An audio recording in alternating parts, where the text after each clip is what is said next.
మిత్రులారా, ఒక సినిమా అండి ఓటీటీలోకి ఇలా వచ్చి అలా మాయమైపోయింది. సరే, అది మాయమైపోతే అయిపోయింది.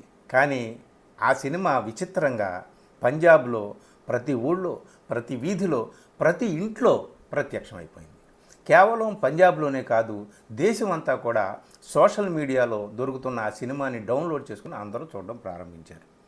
ఇదేమిటి, థియేటర్స్ రాకుండా ఓటీటీలోకి ఎందుకు వెళ్ళింది అంటే ఆ సినిమా వెనక చాలా కథ నడిచింది.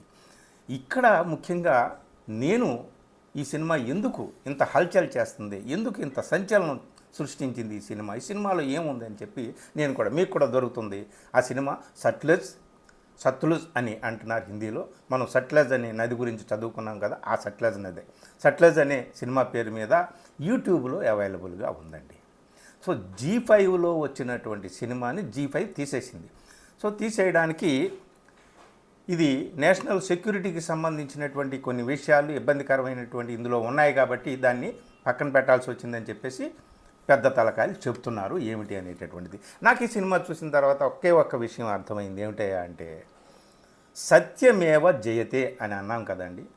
నిజంగా ఆ మాట నిజమో కాదో, సత్యం ఎప్పటికీ జయిస్తుంది అని మనం చెప్పలేం, కానీ సత్యాన్ని చంపలేరు.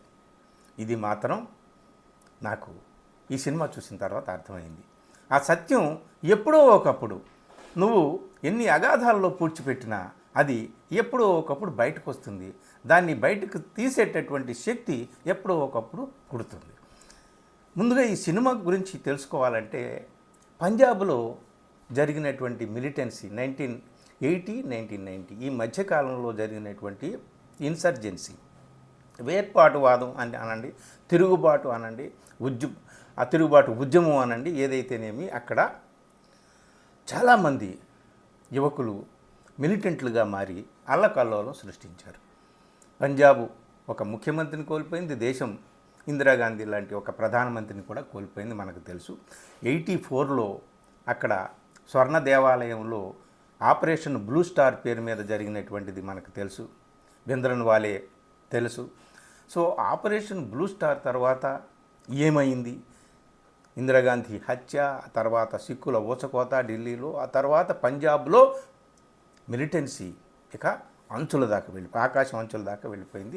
రక్తపాతం ఎటు చూసినా తెల్లారితే పంజాబులో ఆ ఉగ్రవాది ఖతం, ఈ ఉగ్రవాదుల ఖతం, ఇదే వార్త రోజు. ఒకానొక టైంలో ఇదే వార్తలు మనం చదివేవాళ్ళం. జర్నలిస్టులుగా ఉన్నవాళ్ళు అదే వార్త. నేను కూడా ఆ రోజుల్లో జర్నలిస్టుగా ఉండేవాడిని, ఒక పత్రికలో సబ్ ఎడిటర్గా రోజు ఇవే వార్తలు రాసేవాళ్ళం అన్నమాట.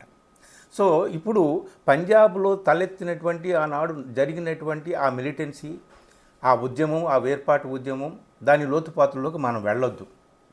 ఆ ఉద్యమం ఏంటి అనేటటువంటి మనం వెళ్ళొద్దు. కానీ ఆ సందర్భంగానండి కొంతమంది పోలీసులు చేసినటువంటి అరాచకాలు, అకృత్యాలు, ఉగ్రవాదుల పేరు మీద అమాయకుల్ని అరెస్టు చేసి, అమాయకుల్ని తీసుకువెళ్ళిపోయి వాళ్ళని మాయం చేసి, దొరకకుండా అదృశ్యం చేసేసి, పిట్టల్లా కాల్చిపాడేసి, అనాథ శవాల్లా తగలబెట్టేసేవారట. దాదాపు 25,000 మంది మిస్సింగ్. ఇప్పటికీ కూడా ముసలి తల్లిదండ్రులు ఇదిగో నా బిడ్డ కనిపించడం లేదని, వాడు వస్తాడేమో అని ఆశగా ఫోటో పట్టుకొని ఎదురు చూస్తూ ఉన్నారు.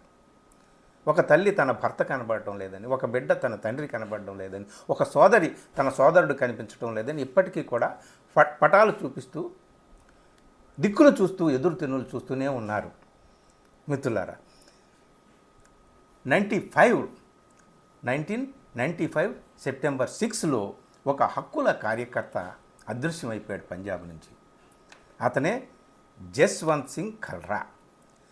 సో ఆ జస్వంత్ సింగ్ ఖల్రా ఆయన నిజాలు తవ్వి బయటకు తీస్తే 25,000 మందిని పోలీసులు చంపేశారు. వాళ్ళు నిజంగా అనామకుల్లాగా వాళ్ళని కాల్చి పాడేశారు, బూడిద చేసేశారు. ఒకానొక టైంలో ఈ అనాథ శవాలని కాల్చడానికి కట్టెలు కూడా దొరికేవి కాదట. ఆ శ్మశానాలు, రిజిస్టర్లు అవన్నీ తీసి తవ్వి తోడి ఈ జస్వంత్ సింగ్ అనేటటువంటి వ్యక్తి మానవ హక్కుల కార్యకర్త, అతను ఒక మామూలు బ్యాంక్ ఎంప్లాయీ అట. అతను అసలు ఏం జరిగింది, ఎందుకు ఇంతమంది మాయమైపోతున్నారు, నిజంగా వీళ్ళంతా ఉగ్రవాదులా ఏమిటి అని ఆరా తీయడం ప్రారంభించి చాలా నిజాలు ఆయన బయటకు తీశాడండి. సో ఆయన బయటకు తీసిన నిజాల నిర్ధారణ జరిగి హైకోర్టు సుప్రీంకోర్టు దాకా చేవాట్లు పెట్టి ఒక ఆరుగురు పోలీసు అధికారుల మీద నేరారోపణ రుజువయ్యి అందులో ఒక పోలీస్ ఆఫీసర్ ఆత్మహత్య చేసుకున్నాడు, హత్య చేయబడ్డాడు, అతను మాయమైపోయాడు. ఎస్ఎస్పి అతను, ఈ సినిమాలో వేరే పేరు ఉంది. సో అతను అలా మాయమైతే 5గురికి జీవిత ఖైదు కూడా వేశారు. ఇందులో ఎక్కడా ఇది ఏ అబద్ధమూ లేదు. ఆ జస్వంత్ సింగ్ భార్య పరంజిత్ కౌర్ ఇప్పటికీ ఉంది. ఆ సినిమాలో ఉన్నవి అన్నీ కూడా యథాతథం సత్యమే అని ఆమె కూడా చెప్తుందండి. సో మిత్రులారా, ఈ సినిమాలో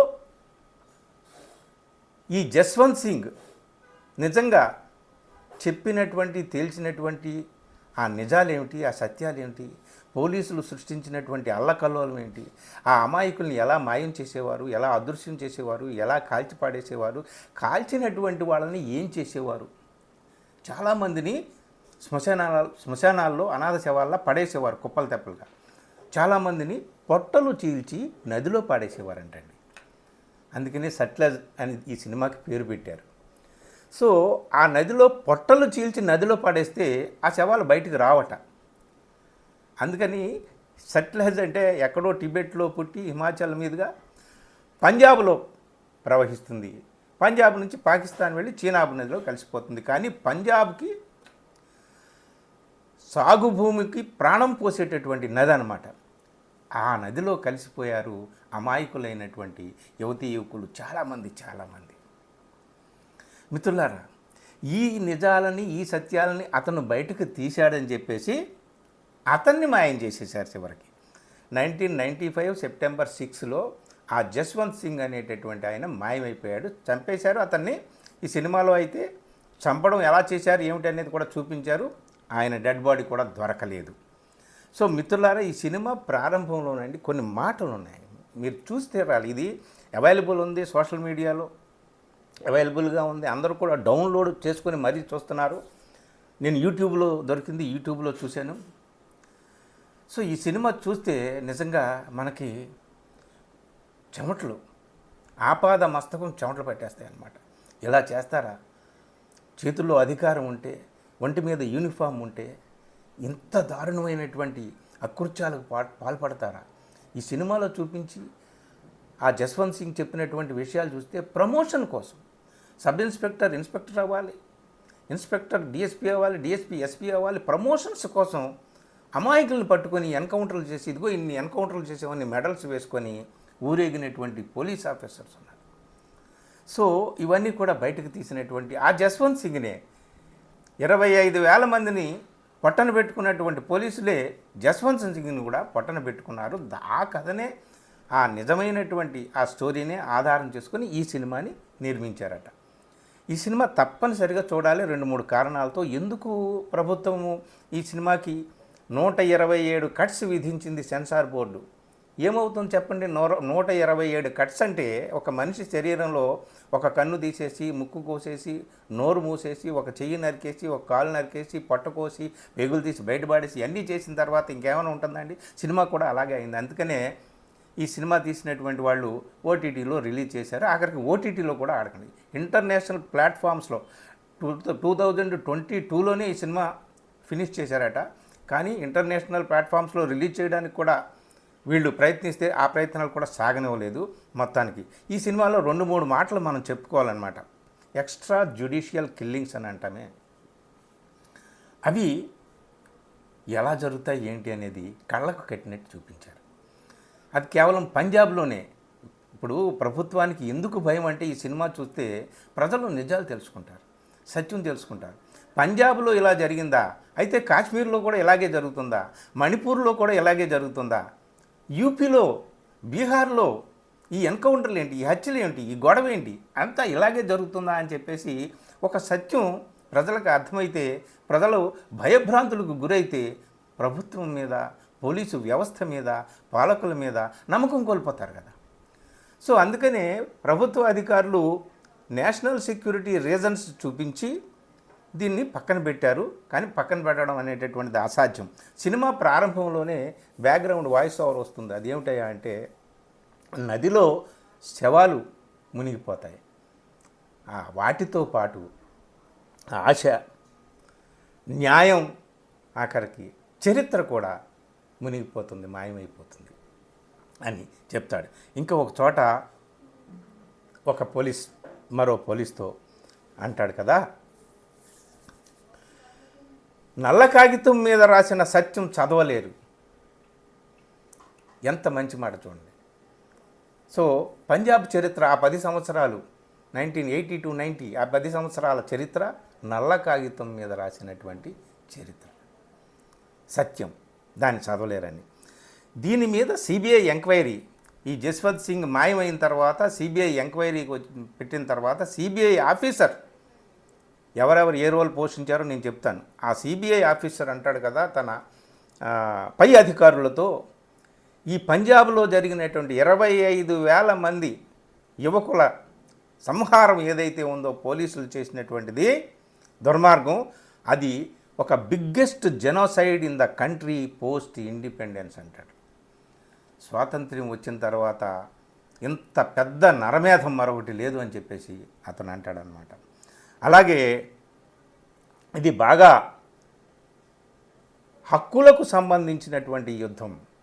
ఆ జస్వంత్ సింగ్ని పోలీస్ అధికారులు చాలా చాలా చాలా హింసించి, నువ్వు పోలీసుల మీద పెట్టినటువంటి ఈ కేసుని ఉపసంహరించుకో, నీకు సంసారం ఉంది, భార్య ఉంది, పిల్లలు ఉన్నారు అంటే, నేను నా భార్య కోసం, నా కుటుంబం కోసం నేను ఇది చేయటం లేదు, ఇది మానవ హక్కుల కోసం చేస్తున్నటువంటి ఉద్యమం, దీంట్లో నుంచి నేను తప్పుకోలేను అంటే, అయితే మేమే తప్పిస్తామని అంటాడు ఆ ఎస్ఎస్పి. అఫ్కోర్స్ ఎస్ఎస్పి చాలా చిత్రహింసలు పెడతాడు. ఆ ఎస్ఎస్పి ఆఖరికి ఆత్మహత్యకు గురవుతాడు. ఆత్మహత్య, హత్య అనేటటువంటిది అలా పెట్టారు. సినిమా ఎండ్ కార్డులో ఒకటే మాట అంటాడండి. ఎవరు? ఈ జస్వంత్ సింగ్, ఈ హ్యూమన్ రైట్స్ యాక్టివిస్ట్ ఎవరైతే అదృశ్యమైపోయాడు, అదృశ్యమైపోయిన 25,000 మందిని ఆరా తీయడం కోసం ఉద్యమంలాగా తన జీవితాన్ని సమర్పించుకున్నటువంటి వ్యక్తి చివరికి అదృశ్యమైపోయాడు పోలీసు చేతుల్లో. సినిమా ఎండ్ కార్డులో ఒక మాట అంటాడు, I challenge the darkness, I challenge the darkness అంటాడు. ఇప్పటికీ ఆ జస్వంత్ సింగ్ దొరకలేదు. అతను ప్రారంభించిన ఈ ఉద్యమాన్ని పరమ్జీత్ కౌర్, అతని భార్య, ఇప్పటికీ కొనసాగిస్తుందట. ఈ సినిమా ద్వారానే తెలిసింది. తర్వాత మనం వివరాలు తెలుసుకుంటే, సినిమా డైరెక్టర్ అండి హనీ ట్రెహాన్. ఈ సినిమాలో lead role, Jaswant Singh role పోషించింది ఎవరై అంటే దిల్జిత్ దోసాంజ్. మొన్న మధ్యనే మై వాపస్ ఆవుంగా అనే సినిమా గురించి మాట్లాడుకున్నాం కదా మనం, అందులో కూడా లీడ్ రోల్ పోషించాడు కదా. సో ఆ దిల్జిత్ దోసాంజ్ అద్భుతమైనటువంటి నటన. అలాగే అర్జున్ రాంపాల్ సిబిఐ ఆఫీసర్, వీళ్ళిద్దరు యాక్షన్ చూస్తారా. సో ఓవరాల్గానండి సినిమా మొదటి నుంచి చివరి వరకు అలాగ మనకి అసలు శిలాప్రతిమలం అయిపోయామా, మనకి ప్రాణం ఉందా, కదలిక ఉందా అన్న మాట కూడా మర్చిపోయి అలాగే చూస్తామన్నమాట, ఏం జరుగుతుంది ఏమిటి అనేటటువంటిది. సో మిత్రులారా, ఇప్పుడు అసలు విషయానికి వద్దాం. ఎందుకు ప్రభుత్వానికి ఇంత భయం ఈ సినిమా వస్తే అంటే, సత్యం పట్ల భయం అన్నమాట. మణిపూర్లో ఏం జరుగుతుంది, కాశ్మీర్లో ఏం జరుగుతుంది, ఇలాగే జరుగుతున్నాయి అన్ని చోట్ల అనేటటువంటిది అందరికీ అర్థమవుతుంది. అందరికీ పాలకుల పట్ల, ప్రభుత్వం పట్ల, పోలీసు వ్యవస్థ పట్ల, అధికారాల పట్ల ఈ అధికారం ఏ విధంగా దుర్వినియోగం అవుతుంది, మానవ హక్కులు ఏ విధంగా దుర్వినియోగం అవుతున్నాయి, అడవుల్లో ఏ విధంగా అమాయకులు అదృశ్యమవుతున్నారు, వీటన్నిటి పట్ల ఆరా అనేటటువంటిది మొదలవుతుంది కదా. బహుశా అందుకే ప్రభుత్వానికి భయం పుట్టి ఈ సినిమాని రిలీజ్ కాకుండా చేశారేమో తెలియదు, కానీ ఆపలేరు కదండి. మనం ముందే చెప్పుకున్నట్టు సత్యం జయిస్తుందో లేదో తెలియదు, కానీ సత్యాన్ని ఎవరు కూడా చంపలేరు, సత్యాన్ని వధించలేరు. అది మాత్రం ఈ సినిమా ద్వారా నిరూపితమైంది. సినిమా గురించి 2 ముక్కలు చెప్పాలనే ఈ విషయం చెప్పాను మీకు. మీరు తప్పనిసరిగా సోషల్ మీడియా ప్లాట్ఫామ్లో ఈ సినిమా అందుబాటులో ఉంది, చూడండి మిత్రులారా. సట్లెజ్ నది ప్రవహిస్తూ ఉంటుంది. నదికి ఈ దేశం, ఆ దేశం, ఈ ప్రాంతం, ఆ ప్రాంతం అని లేదు, కొండ, అడవి అని లేదు. ఎక్కడో కొండల్లో పుట్టి మైదానాల్లోకి వచ్చి అలా నదుల్లో నదిలా కలిసిపోయి సముద్రంలో కలిసిపోతుంది. ఆ నదీ ప్రవాహంలో మానవ చరిత్ర, రక్తంతో కలిసినటువంటి, కన్నీళ్లతో కలిసినటువంటి చరిత్ర కూడా అలా కొట్టుకుపోతూ ఉంటుంది. ఎవరో జస్వంత్ సింగ్ లాంటి వాళ్ళు పుడతారు, నిజాలు బయటకు తీస్తారు.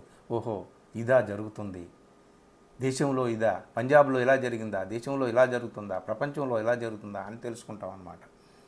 సత్యాలు ఇలాంటివి బయటపడినప్పుడు ఏ క్రూర కర్మలకైతే పాల్పడ్డారో, అధికారాన్ని దుర్వినియోగం చేసి తమ ప్రమోషన్స్ కోసం, స్వార్థం కోసం ఎవరైతే అమాయకుల్ని బలి తీసుకున్నారో అలాంటి వాళ్ళు నిజాలు తెలుసుకొని, నిజమే అమాయకుల్ని బలి పెట్టడం నిజంగా న్యాయం కాదు అని వాళ్ళు కూడా ఒక న్యాయమైనటువంటి మార్గంలో నడుచుకునేటటువంటి అవకాశం కూడా ఉంటుందన్నమాట. పంజాబ్లో పోలీసులు అందరూ అలా వ్యవహరించారని కాదు, తిరగబడిన పోలీసులు ఉన్నారు, ఆ తిరగబడినటువంటి పోలీసుల్ని కూడా మాయం చేసేసారట. సినిమాల్లో మనకు తెలుస్తుంది. ఓవరాల్గా ఈ సట్లజ్ అనేటటువంటి సినిమా సంచలనం సృష్టిస్తోందండి. థియేటర్స్లో లేదు కానీ ప్రతి ప్రతి ప్రతి భారతీయుడి ఇంట్లోనూ కూడా ఈ సినిమా ఇప్పుడు ప్రత్యక్షమై అందరూ చూస్తున్నారు. మీరు కూడా చూడండి, నిజాలు తెలుసుకోండి. నిజాలు తెలుసుకోవడమే కదా మన పని, అంతకు మించి ఏముంది. చూస్తారు కదా. వీడియో నచ్చితే మిత్రులకు షేర్ చేయండి. Thank you.